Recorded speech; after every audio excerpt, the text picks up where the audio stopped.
안녕하십니까? 비치 시대입니다. 미국과 중국이 다시 관세 전쟁에 돌입한다면 과연 누가 이길까요? 내용이 좋다면 구독, 좋아요 부탁드립니다. 군사력이 아닌 돈으로 싸우는 전쟁.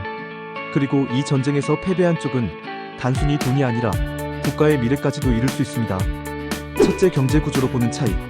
중국은 수출로 먹고 사는 나라입니다. 2023년 기준 GDP의 18%가 수출에서 나옵니다. 그런데 그 수출의 최대 고객은 누구일까요? 바로 미국입니다. 반면 미국은 세계 최대 소비국입니다.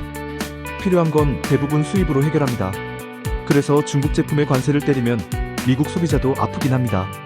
하지만 중국은 팔 곳이 사라진다는 점에서 훨씬 더 아프다는 겁니다. 둘째, 누가 더 오래 버틸까? 관세 카드의 숫자 차이. 2022년 기준 중국은 미국에 약 5,360억 달러어치를 수출했고 미국은 중국에 약 1,540억 달러어치를 수출했습니다. 즉 미국은 관세를 매길 수 있는 품목이 3배 이상 많습니다. 한마디로 중국보다 무기가 훨씬 많은 셈이죠. 트럼프 행정부 당시 미국이 관세를 올리자 중국의 수출 성장률은 단 한 해 만에 10% 가까이 급락했습니다. 셋째, 기술 의존과 제조 탈중국화.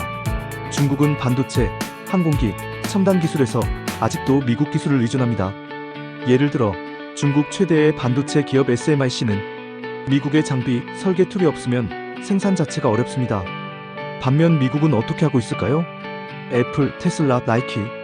과거엔 중국에서 대부분 생산했지만 이제는 베트남, 인도, 멕시코로 공급망을 옮기고 있습니다. 즉, 탈중국화가 이미 진행 중이란 겁니다. 넷째, 정치 리스크와 동맹의 힘. 미국은 혼자 싸우지 않습니다. 일본, 유럽, 한국 등 글로벌 동맹과 함께 중국을 압박합니다. 특히 반도체 수출 통제는 미국, 네덜란드, 일본 삼각공조로 이루어져 중국의 기술 굴기를 정면으로 막고 있습니다.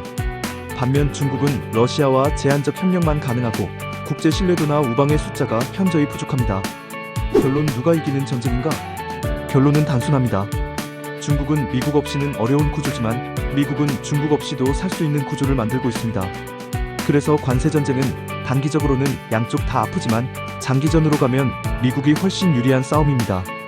중국의 치명적인 약점은 내수 불안정과 기술 의존. 이 약점을 건드리는 관세 전쟁은 결국 중국을 더 흔들 수밖에 없습니다. 중국은 나중에 미국과 협상을 하거나 중국이 미국과 손해를 감수하더라도 자존심을 지키느냐 두 가지입니다. 지금은 중국이 어느 쪽으로 갈지 정확하지는 않지만 중국이 먼저 협상으로 가야 되지 않을까 생각이 됩니다. 대한민국도 미국과 중국과의 싸움에서 살아남기 위해서는 세계 최고의 기술 개발과 더 좋은 제품을 만들고 생산하여 한국 제품을 살 수밖에 없도록 만들어가야 할 것 같습니다. 대한민국 영원하라. 대한민국 화이팅!